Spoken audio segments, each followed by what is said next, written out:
जून का आखिरी हफ्ता था। हवा में नमी थी और घातमपुर गांव में एक अजीब सी बेचैनी घुरी हुई थी।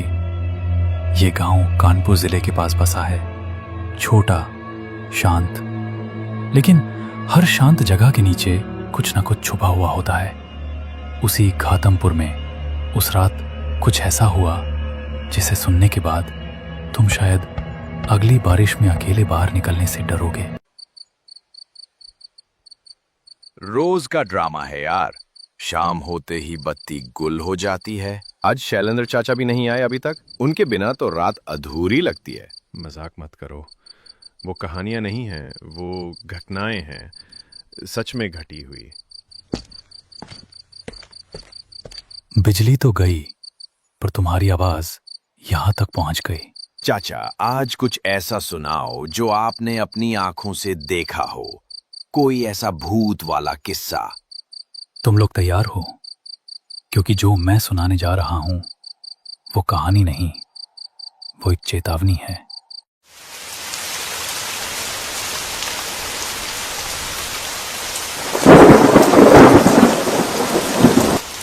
20 साल पहले की बात है। बारिश की रात थी। अंधेरा इतना घना कि हाथ को हाथ नहीं सूझे। मैं अपने दोस्त शास्त्री के घर जा रहा था। रास्ता कीचड़ से भर चुका था। मैंने दूसरा रास्ता लिया, एक छोटा पथरीला रास्ता जो बांस के जंगल के किनारे से होकर जाता था। आगे बढ़ते हुए मुझे एक टूटी फूटी झोंपड़ी दिखी। बारिश से बचने को वहीं रुक गया।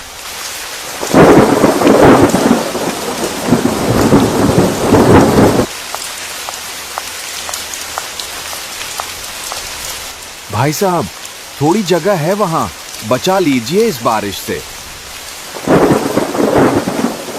आ जाइए, इस अकेलेपन से तो अच्छा है दो डरपोक मिलकर बहादुर बने। अचानक बारिश की आवाज के बीच एक लड़की की धीमी मगर अजीब सी आवाज गूंजने लगी। घूमर घूमर कर चलती, आकाश में करती बादल, रातों रात भर कर बादल, कोई ना बच कर जाए। आपने सुना? लगता है कोई बच्ची है, चलिए देख लेते हैं। बारिश थम रही थी पर माहौल में डर और अजीब खामोशी भर गई थी। हम जैसे ही जंगल के किनारे पहुंचे, मैंने एक लड़की को देखा। भीगे बाल, सफेद कपड़े, वो हिली भी नहीं।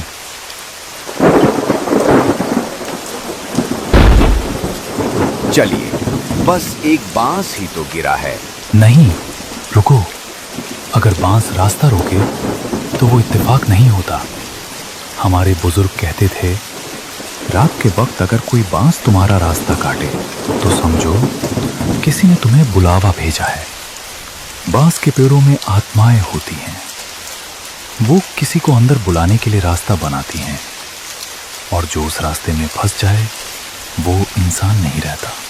और तभी बिजली फिर से चमकी, और जो मैंने देखा वो आदमी अब इंसान नहीं था। उसकी आंखें चमक रही थीं, चेहरा बदल गया था, और वो उसी कविता को गा रहा था।